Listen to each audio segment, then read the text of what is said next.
Let's start making our way, shuffle your seats.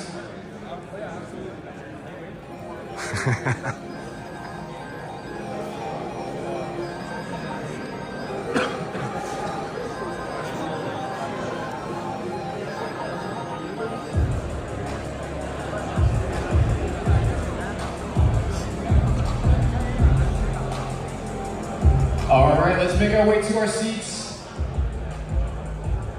All right, move to a different table, move to a different table, move to a different table. You guys are turning your back on me, I don't like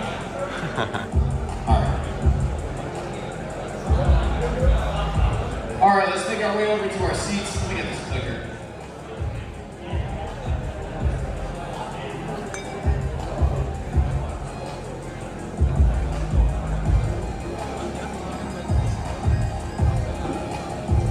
I like that. Good.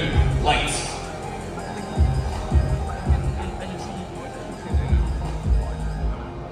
All right, and if anybody's downstairs, we're going to get started with our keynotes. I know we have some people networking downstairs. We can make our way up top, and we're going to get started.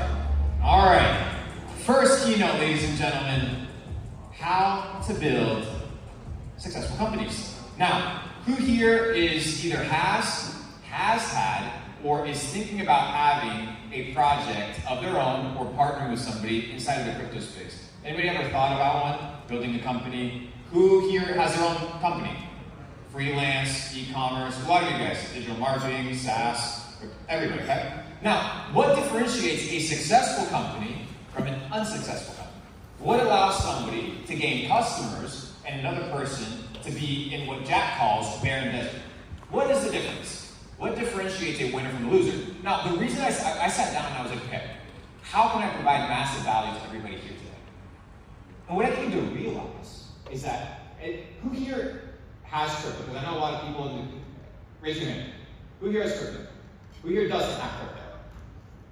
Okay, a couple people don't have crypto. So most people here have crypto. You guys are probably aware, just like I am, that when it comes to crypto, we have really weird valuations. We have highly inflated market caps. We have projects that generate $10,000 a month in revenue, but have a $1 billion valuation. It makes no sense. Is it truly a successful company, or is it just some sort of mirage, or some sort of illusion, or some potentially just a scam? I would say it is more along those lines than a successful company. We've seen layer 1 companies that can't attract users, spending tens of millions of dollars every single year trying to onboard users into their experience, into their platform, into their chain, and they can't. Why? Because they're just burning money. They're not a successful company by any means. So today I'm going to teach you guys how to build a successful company. The secrets, the blueprints that I utilize to build a multi-8-figure company in the info space, to build an 8-figure business inside the venture capital crypto space, and hopefully you guys can extract some information to help you guys have some sort of competitive advantage in the marketplace. So let's get started. We start with the end in mind. Whenever you do business, whenever you start a project, do you start with the end in mind? What is the goal? You're in business, why are you in business? You want to make money, why? How much? By when? From who? What are you going to offer? What type of products and services are people going to consider you for? Do you start with the end in mind? So many projects in crypto, they start with the beginning in mind. They don't start with the end in mind. They're optimized for one cycle tops. It's an issue. It's not a successful company. You need to start with the end in mind. Next key is to find A players. Inside of your organization, inside of your structure, it's not about how many people you have. It's about the quality of people that you have. There's 3 ingredients and recipes for A players. One, obviously, we know it very well, is talent. You need to be extremely talented at what you do. You need to be the best at it. You need to become irreplaceable. Now, it's not just about quality of talent, but there's 2 undeniable underlying traits that every A player has. First, loyalty.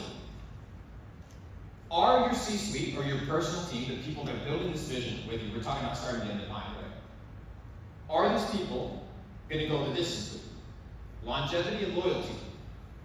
Do your A players have that, or are they coachable? Could another team pick them up? Could they just leave and start their own project? Which is totally fine. But A players are hard to come by. However, A players can also be developed. You can take raw talent and optimize this talent by doing the next thing, which is giving them a clear direction, leading with vision. When you have high quality talent, because guys, when you look at companies, it's a conglomerate of an idea and people that make that idea reality. But if you don't lead with vision, then nobody's going to follow. You need to incentivize people with more than just a salary. There needs to be purpose. There needs to be vision. So when Ton rolls around and they say, hey, they have a very powerful group of people, and they say, hey, we want to put crypto into every pocket. That's the vision. Well, how many pockets are there? And how many people are there? Well, that's the vision. That's the goal. That's the end in mind. And you work towards that. Now you attract people that want to solve big problems. Because once you have money, the really weird thing is you just want to make more trouble, get into more trouble, aka you want to solve more problems. And A players do this, not for money, they do it because they want to follow a vision. So do you lead with clear direction? You need to lead with the end in mind. Now, I've seen it too many times. Overspending on budgets, overhiring, before there's any proof of concept, before there's really any clear understanding of where the product is going to go, any sort of revenue models, any sort of sustainability. People do not stay lean. The money that they make, they spend it. They spend it instantly. They don't realize that you have to be lean. So what does lean mean? Lean and mean, that's what I call it. Finding a few A players. You can do a lot more damage with 3 or 4 A players than you can do with 100 people that are half-assing the job. And you might realize that if you pay a few people a lot more than paying a lot of people little, you're going to achieve your objectives a lot faster. So the question is your company lean? Or do you have a lot of leaks? Right? Are there SaaS products that you shouldn't be subscribed to? Do you have contractors that aren't necessarily good and you shouldn't have them on payroll? Are you overpaying certain staff? Are you underpaying yourself as an owner? You should be getting paid out. Are you staying lean, or is your overhead really high? It's what I call the death by 1,000 paper cuts. Who's heard of that concept? The concept of death by 1,000 paper cuts is not this idea of a final blow, a gunshot to the head. Death by 1,000 paper cuts is small little mistakes or small little leaks that over an extended period of time kill you. So in your business, one of these things is, I resonate with it personally. You gotta budget P&Ls, you gotta manage your finances, but you do it by staying lean. So the question is, what are the things in your business today that are not revenue driven and that are not community build driven or product driven that can be removed or can be shelved for a later time? You need to have dry powder for really hard times. Next, I know I have a lot of people here in e-commerce, a lot of people in crypto. You never cut corners. Everything that you do with the end in mind, you don't cut corners. You don't cut corners with the community building. You don't cut corners with content distribution or content creation or building an audience. We see all these crypto projects, they launch and within 3 weeks they have 1 million followers on Twitter. How much of it is actually real, or is it then cutting corners by some sort of social engineering?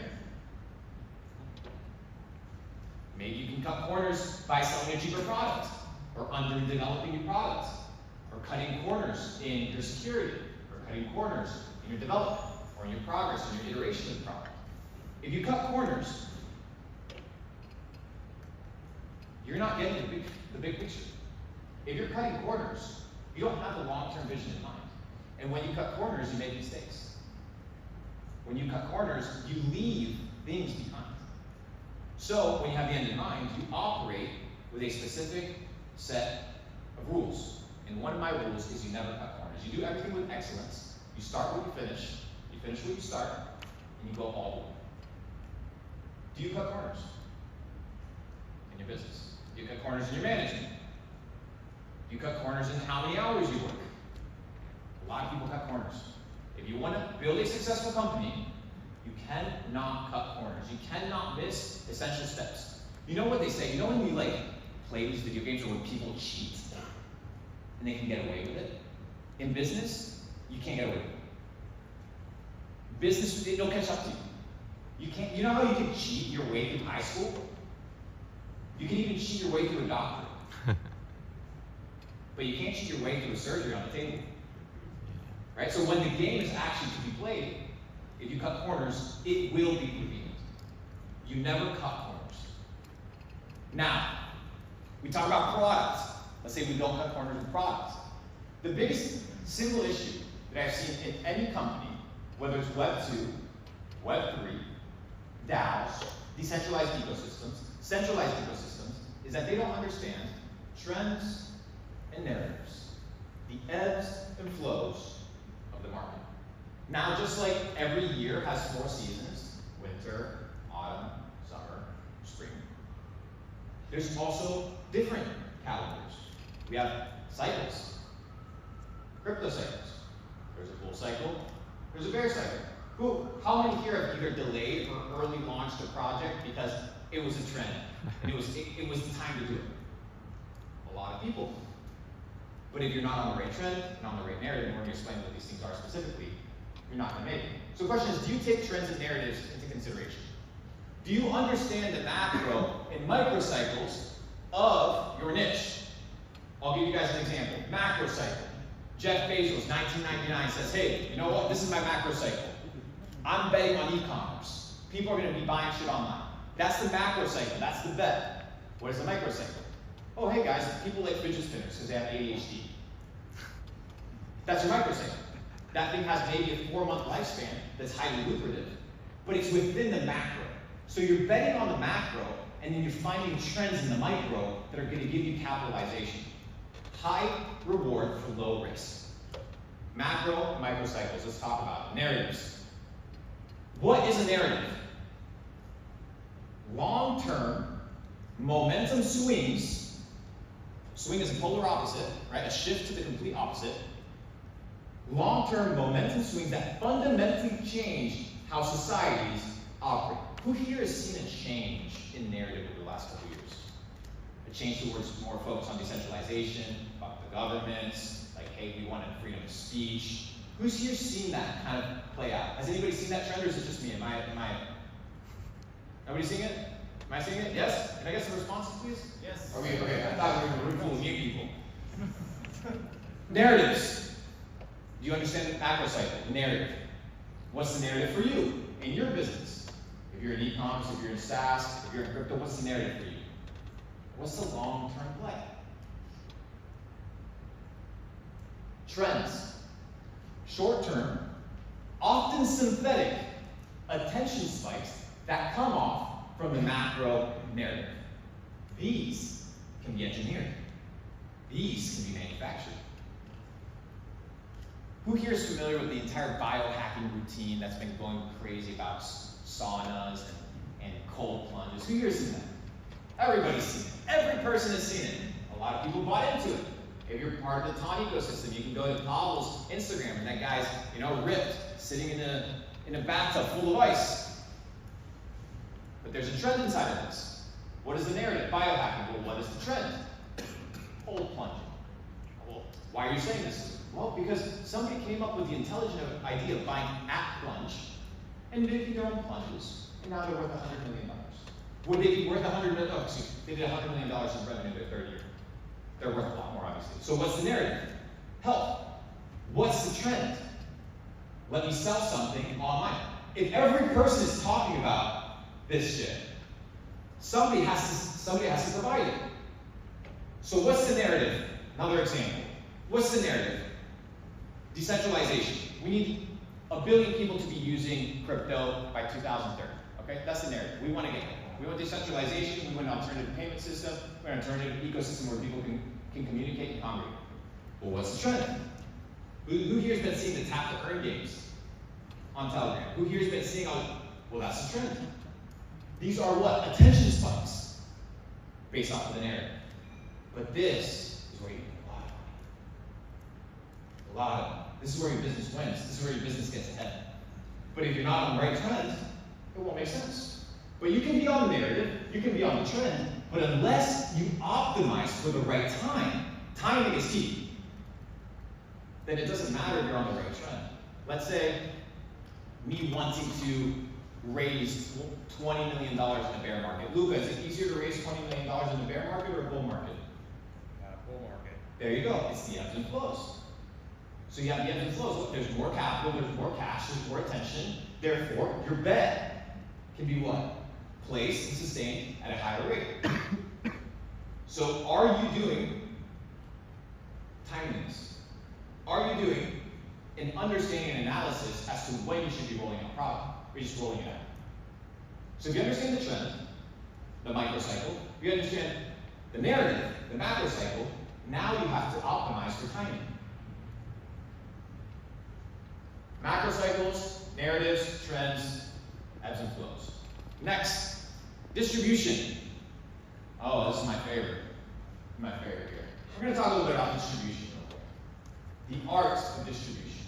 Now, when I sat here and I was thinking about what to talk to you guys about, I was kind of conjuring this idea of what could be of massive value. I began to ask myself, what is it that every company, whether it's Web 2, Web 3, doesn't matter, is missing? Distribution. Now, what is distribution and why is it so valuable? Peter Thiel, co-founder, Palantir, co-founder of PayPal, had a crazy distribution mechanism for PayPal at its inception stages. If you guys aren't familiar with it, what PayPal would actually do is it would give you $10 if you signed up. So what would people do? We're talking about distribution. Hey mom, sign up, get $10. Hey dad, sign up, get $10. Hey sister, sign up, get $10. Viral campaign. They learned how to distribute content. There's a couple keys that you need to master and a couple lessons that have to, a couple boxes that have to be ticked anytime you're going to consider distribution. And we're going to tap into it. I'm going to start it, initiate it, and then I'm going to have Luca continue it. Because Luca acquired a company in the bear market that understood the principle and the value of distribution. You guys are probably familiar with it. It's the top NFT company in the world, Budgie Penguins. Now, Peter Thiel famously said, superior sales and distribution by itself can create a monopoly, even with no product differentiation. Pause. The amount of L1s, L2s, all these things, the tech is the same, or similar. The user doesn't care. But the distribution of who gets to the user is the one that determines who wins. The converse, or the opposite, is not true. No matter how strong your product, you must still support it with a strong distribution plan. Do you have a distribution plan for your company? If the answer is no, then I'm going to give you the guiding principles on how to ensure today that you can master distribution.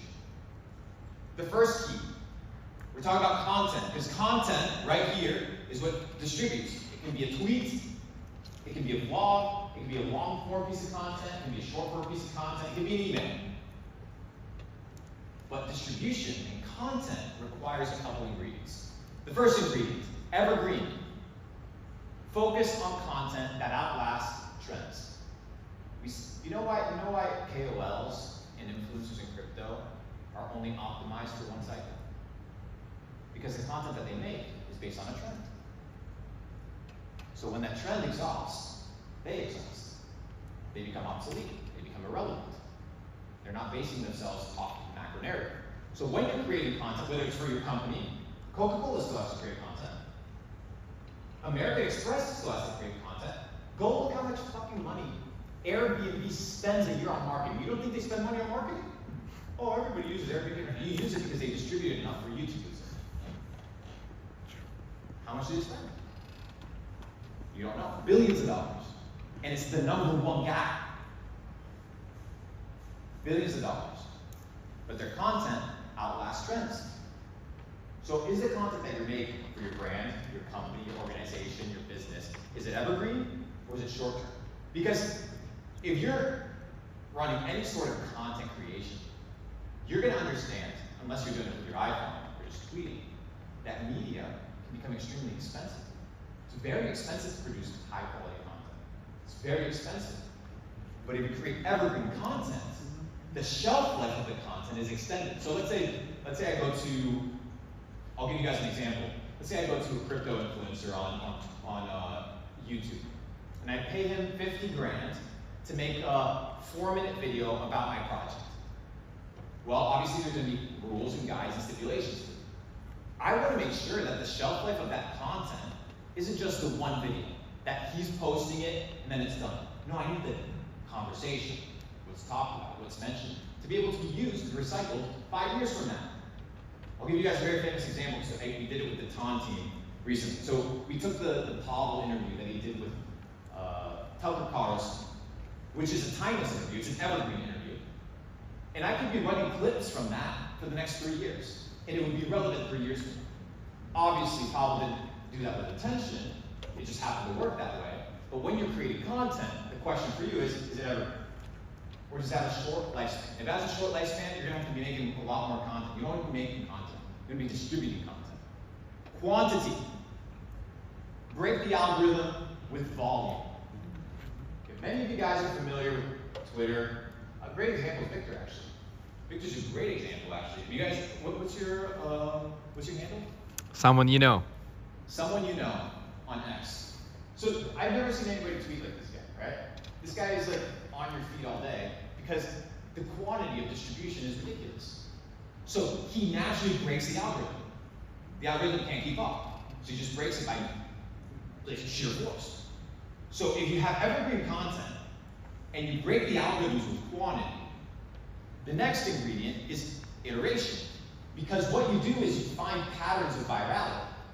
So once you find patterns of virality, what you do is you just optimize for them. I'll give you guys an example. I'll take the example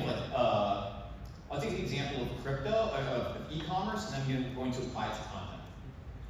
Who here has ever run an ad, a Facebook ad for an e-commerce product? Okay, a couple people. Now, when you do that, you need to find what? It's called a winning ad, or a winning creative. That's what they call it. It's the ad that for some reason, something about it causes people to talk, causes people to like, comment, makes the CPM super low.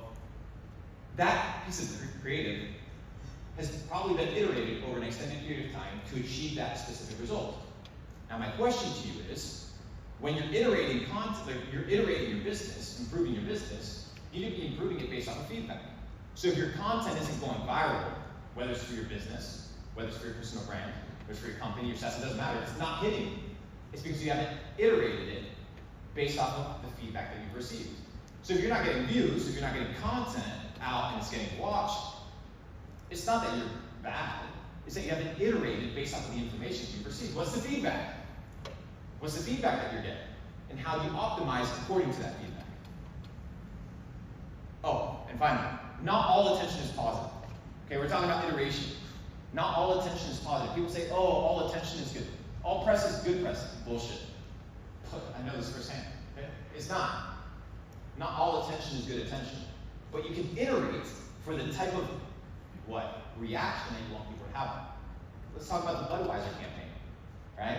They did this crazy campaign, they lost a ton of users, and they iterated, and now they did some sort of red pill, macho iteration of the last campaign that was with some transgender group of people, and now they're iterating into what? More masculine, because that's their demographic. Their demographic was pissed with the last result. The attention was not positive, it cost them billions of dollars in sales, so they iterated towards what their audience wanted. Are you iterating based off of the feedback that you're receiving? Finally, right, we mentioned the concept of virality, we talked about the tap to earn games. Incentives. There has to be an incentive. People don't do shit for free. It doesn't work that way. It doesn't have to, the compensation doesn't have to be money, but people don't do things for free. So what are the incentives that are attached to your distribution? What are the incentives that you're giving users to share? Like, why the fuck would you share it if they're not going to share their revenue? If there's no reward for you, why would I even talk about somebody else's stuff? There's no incentive. It's the same thing for a community. Oh, well, I want to join a crypto community. Okay, well, what's your incentive? Well, is it the token price going up? Is it the fact that you can probably get a job? You just find decentralization, the incentive of just having an alternative payment system is good enough for you? What you need to understand is you need to find the incentives and hire incentive-based distribution. Now, when you have incentive-based distribution, the overhead, when we talk about being lean, is a lot different. Because what you do is you've created incentives or mechanisms that allow people to monetize or get something that they want in return for helping you. We talked about PayPal as the example. Every time somebody signed up, the user got $10. That's the incentive. Would not many people have signed up if it wasn't $10 a hand? No. Now, another great example of incentive-based distribution. Who here's familiar? You're from India. What's the name of the richest guy from India? And he owns what cellular company? Jio. So Jio, crazy, right? So Jio, this telecommunications company, comes in, and at the time there's about 12 telecommunication companies that charge about the average of $6 to $7 a month. That was the plan, right? This guy, the richest guy, you've probably seen him on your feed, the super rich guy that has $1 billion skyscraper in the middle of India. He said, my incentive is going to give every user 3 free months of cellular connection and data. 3 free months. He killed all the other businesses. Everybody swapped. What was the incentive? Let me save $6. And he killed multi-billion-dollar businesses overnight. And guess what? 3 years later, he isn't charging 6, he's charging 12. He made his money back. But he applied incentive-based rewards. Now, what does incentive-based reward look like? What does it manifest? So we talk about all these theories. I want to kind of synthesize maybe some of my results so that you can kind of get an understanding of, if you apply these things, how there's an uptrend in momentum that you can capitalize on. So over the last, I would say, this is 2023, but also kind of the first couple months of 2024. Cross-platform, and we're going to talk about this right here.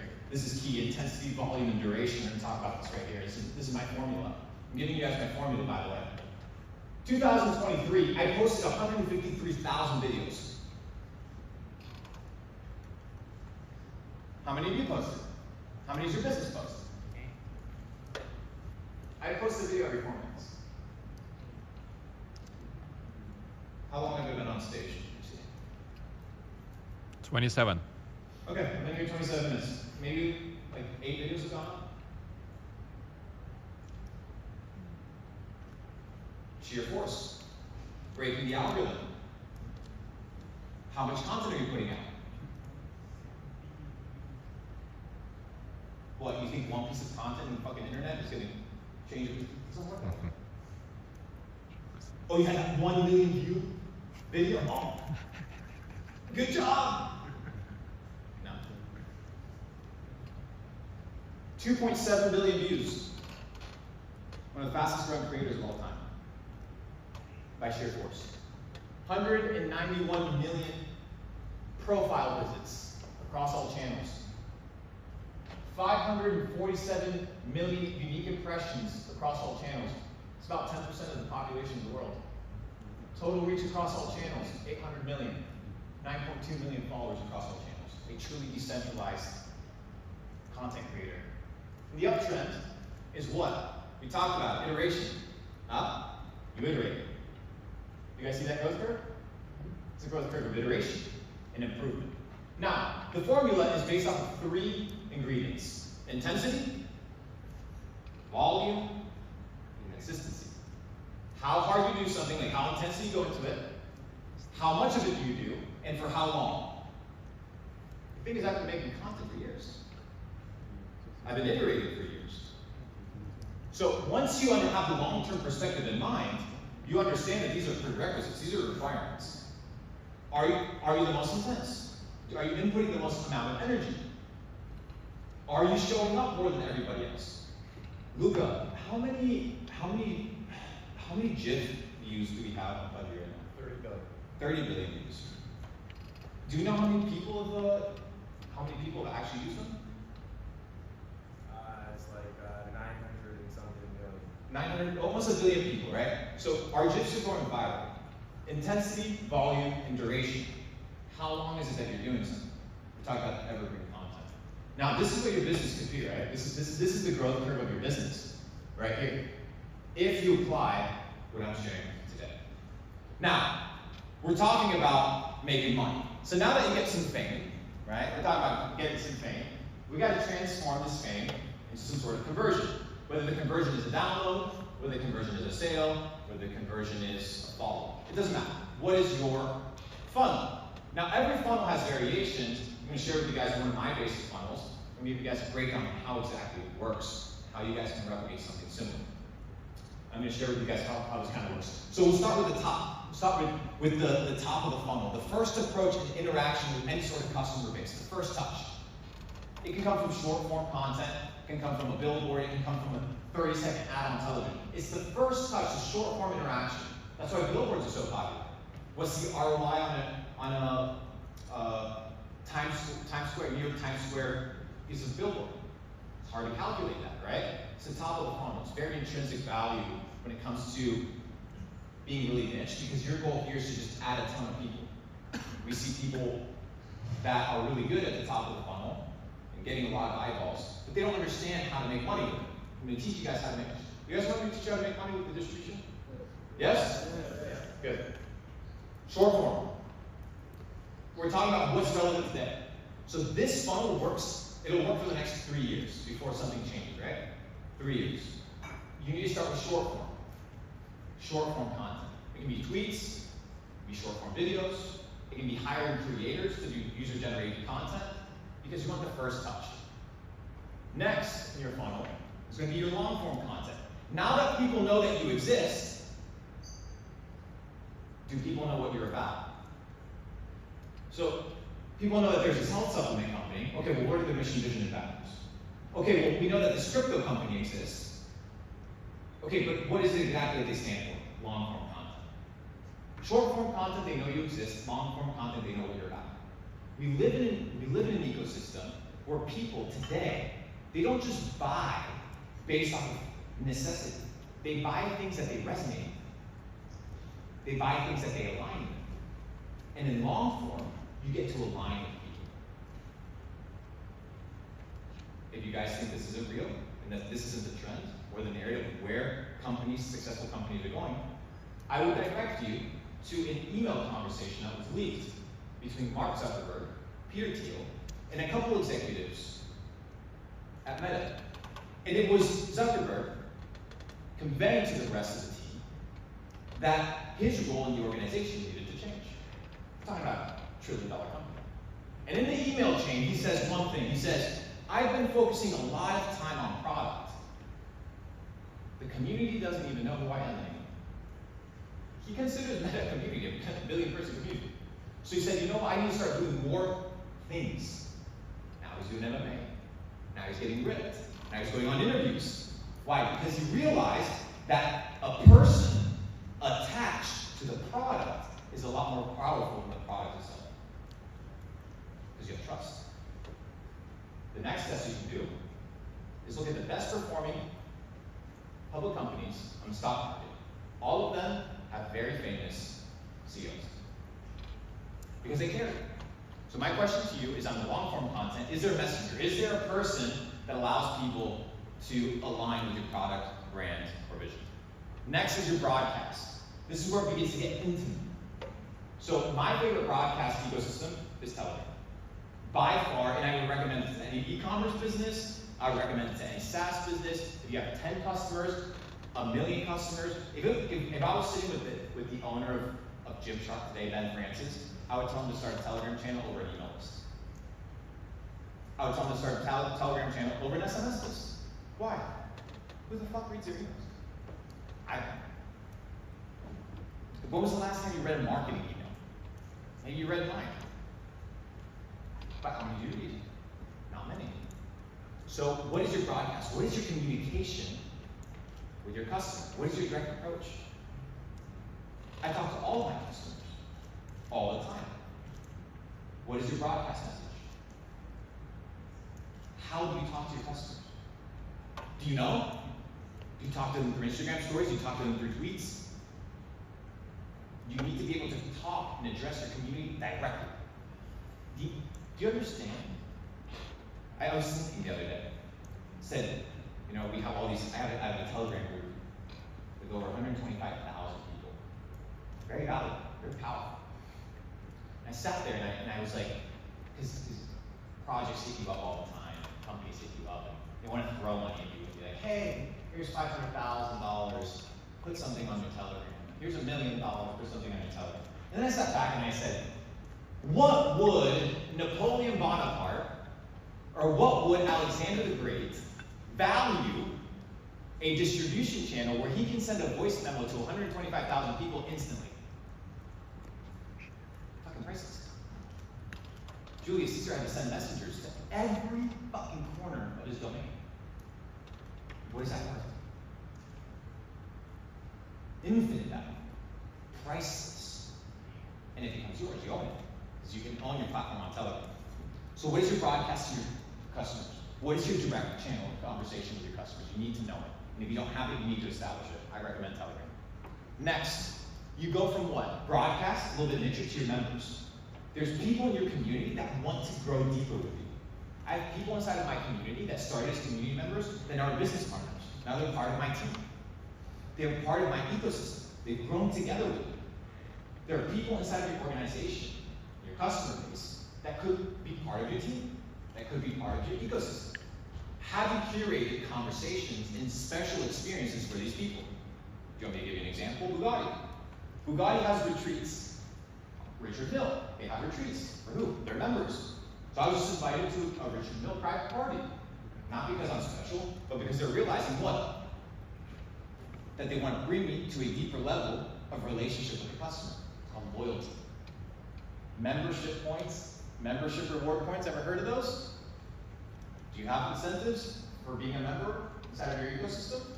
Why do you think Amazon has Amazon Prime? That's a membership. How many Amazon Primes do you have? How many subscriptions do you have to free shipping around the world outside of Amazon? You probably have no other one except Amazon. Unless you have probably don't. So membership. So intimate relationship in the broadcast to membership. And finally, my favorite part, partnerships. From your community, you find the A players. From your community, you find the A players. And you onboard them onto the vision. That's how you scale. That's why Amazon isn't just Amazon.com. They have AWS, they have Whole Foods, they have IMDb, they have a plethora of companies. That's run by different partners. That's run by different people. And these are people that are coming from what? The top of the funnel. So imagine I'm getting 2.8 billion views at the top of the funnel, and I get to extract 5 partnerships. But each partnership makes me $5 million. Do I have to monetize the top of the funnel? No. I just have to find really good partners and members. So my question for you is, in your product and your service, do you create a laddered experience for your user base, or is it very flat? If it's flat, there's nothing special to it. You need to be able to create a value funnel. Map out the customer journey to those trying to get involved with you further. You've seen it, especially in crypto. People want to get involved with your projects. People want to get involved with your stuff. Do you give them the opportunity? You need to. Now, talk about value. Especially with crypto. I want to niche it towards crypto right now. What causes the price to go up? The value manifested in the ecosystem has to represent more than what somebody's willing to pay for. Supply demand, buy low, sell high. What is the intrinsic value of what you're offering your people? And do they know? If you want to make sales, the value, the perceived value needs to be higher than the value of what somebody's going to spend. So if somebody's going to buy Juke token for 80 cents. Is it worth 80 cents? What's the value attached to that token? Do I have voting power? Do I have staking rights? Or do I not have any of these things? Right? What is the value versus the price? Have you calculated those costs? And have you made it very easy for your audience to understand that the price is a lot smaller than the value they receive? And if you haven't, they're not going to fucking buy from you. People are informed buyers nowadays. Value versus price. And as I said, we always start with the end in mind.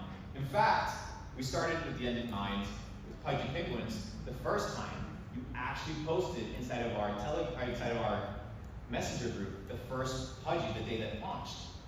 And from there, the end in mind was what? Asian user base. It was like, this can go viral. That was the thesis. And from there, starting the end in mind, built into what is now a 9-figure business, a 9-figure IP, soon to be $1 billion IP. So without further ado, I want to tap into the next phase of distribution. How specifically can you go viral with your IP and your brand? We talked about brand building, but I want to bring in one of the best brand builders that I can. Luca Nix. Now, as Luca makes his way on stage, I want to share with you guys that Luca's background extends beyond just crypto. He's been known to pull IPs such as Von Dutch and many others out of the dust and reach extremely high valuations and record sales. So there's a specific set of rules and criteria to the distribution and to how you interact with your content that is key. So without further ado, my friend Luca Nix, welcome.